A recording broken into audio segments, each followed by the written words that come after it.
All right, guys, what's going on? Welcome in. So in this one, I wanted to give my 2 cents on the kind of Chris Olave trade buzz, trade rumors. Is it smoke? Is it real? Only time will tell, of course. But, with the recent Derek Carr retirement, with the new regime coming in, Kellen Moore on the offensive side of the football, obviously Doug Nussmeier, Brandon Staley as DC, the Saints are in a bit of a weird spot because, they have like a handful of really, in my opinion, really good young players, guys that I'm really excited about. Not to mention this new draft class coming in with Kelvin Banks kind of being the headliner. But they also have, to go along with these, handful of young players, they have a bunch of older players. The Tyrann Matthews of the world, the Cam Jordans, the DeMario Davises.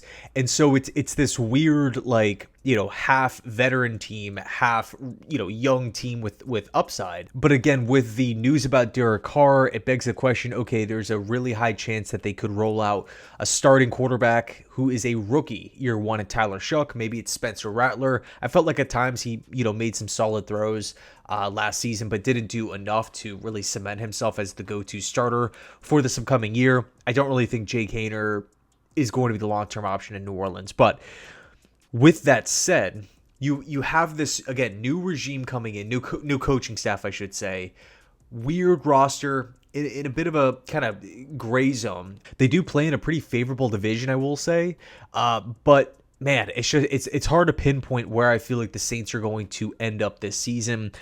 Personally, I'm not really expecting a ton of wins just because of all these new things, and then the Derek Carr retirement, right? You have a major question mark at the quarterback position to go along with a bunch of other holes. So the question is, okay, with Chris Olave's contract coming up, we know Mickey Loomis, we know this financial situation for the Saints.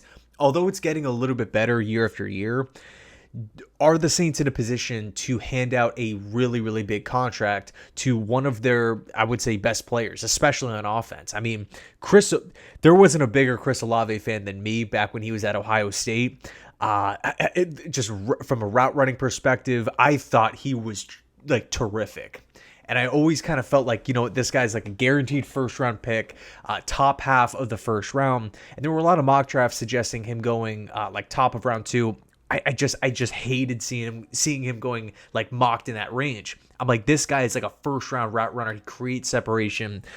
He's explosive with the football in his hands. Long story short, he's the pick by the Saints. Now, the career so far there's been some awesome moments. I mean, he's been pretty productive, all things considered, right? If you look at his total numbers, I mean, he has a lot of receiving yards. 2022, 72 catches, over 1,000 receiving yards in only 9 starts, but 15 total games. 2023, 16 games, 11 starts, 87 catches, 1,100 yards. Right, 5 touchdown snags as well. 2024 only started in 8 games, or really only played in 8 games.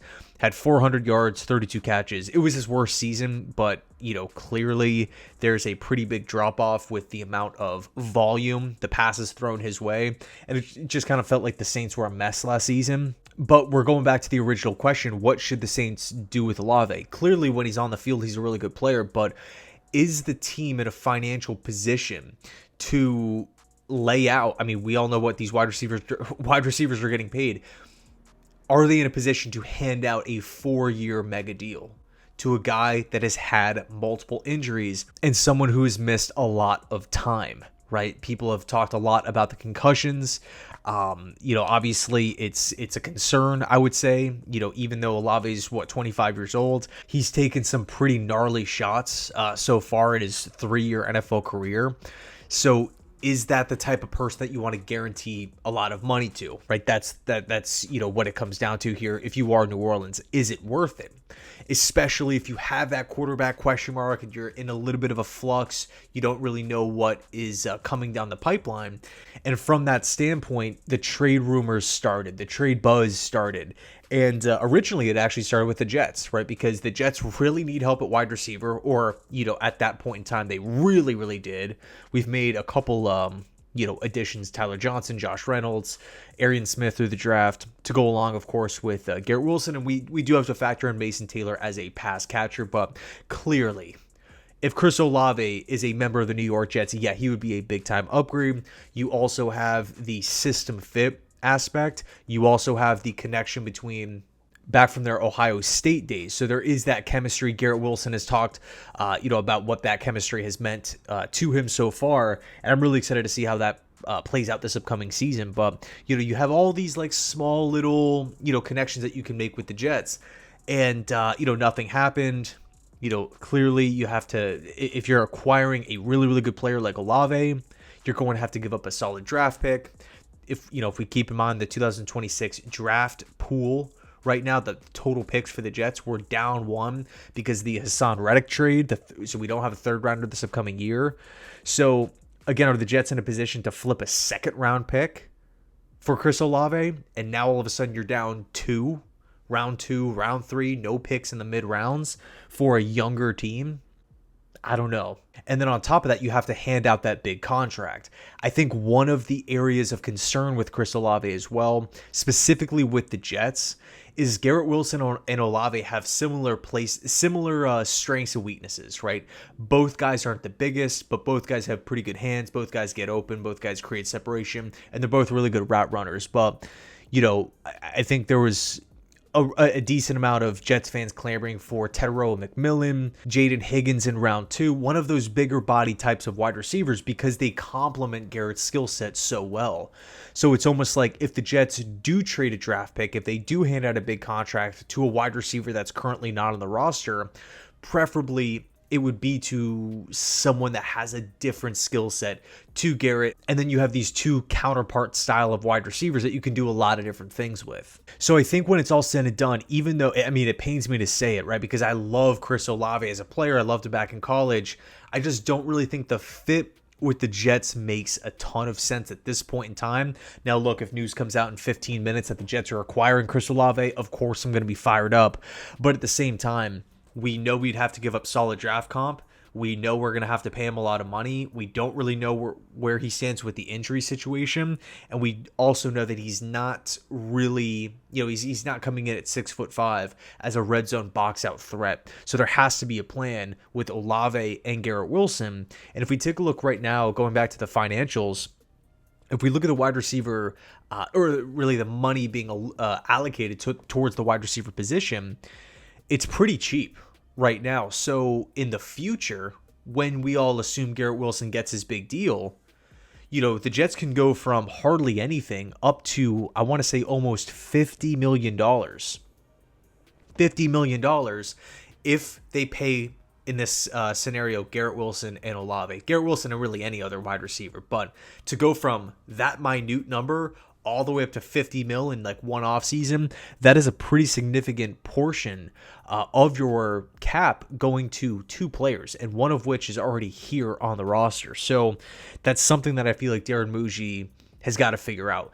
Maybe the smarter plan of attack is, okay, you know what? This isn't necessarily the season that we are, we have to win it all. We're gunning for the Super Bowl. We're not in a position like the Eagles or the Ravens or the Chiefs or the Bills. Let's see how this season goes. And then maybe when we come back to 2026 and look at the NFL draft prospects, maybe because we don't need a tight end, because we don't need a right tackle anymore, maybe wide receiver kind of bubbles up to the top as that number one team need. And we're looking at a really good prospect on a cheap 4 to 5 year deal, assuming we're talking in the first round. Maybe you can target one in round two here, but point is, I just don't really think that Olave makes a ton of sense for the Jets right now. And it's also it's a question. It's up in the air if the Saints are even going to move him. It's not like he's on the trade block or anything like that. It's just kind of all trade speculation at this point. The big team that has been linked to Olave so far has been the Pittsburgh Steelers. Now, the Steelers, I got to be honest, I just don't understand. I don't know what they're doing. Right, they're almost like cornering them. They're like backing themselves into this corner of like win it all this season with like Aaron Rodgers, who's not even on the roster. And even if you do sign Rodgers, it doesn't alleviate the long-term quarterback plan whatsoever. Rodgers has been hurt. If Rodgers is the Steelers quarterback, great, you have a guy there for this season. But we take a look at last year, he was hurt. We take a look at the year before, he was hurt. Year before that, 2022, he was hurt. We haven't seen, a lot of great Aaron Rodgers over these last 3 years.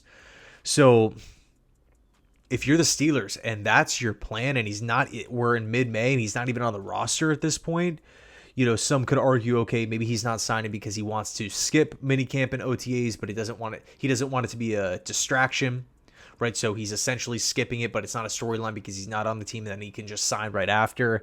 But I mean, okay, you sign Rodgers for 1 year.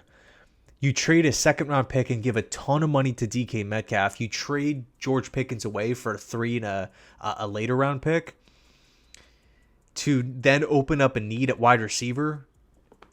And now you're going to trade potentially the pick that you got from George Pickens to the Saints for Chris Olave and pay him or just let him play out. It's a weird situation. I just don't understand what the Pittsburgh Steelers are doing. Defensively, I love them. Offensively, I don't like them at all. So anyway, let me know your thoughts down below in the comment section. Do you think Olave gets moved, or are you thinking probably not? This is just kind of off-season, really an off-season talking point. So anyway, let me know your thoughts down below. Thanks so much for watching, and as always, go Jets.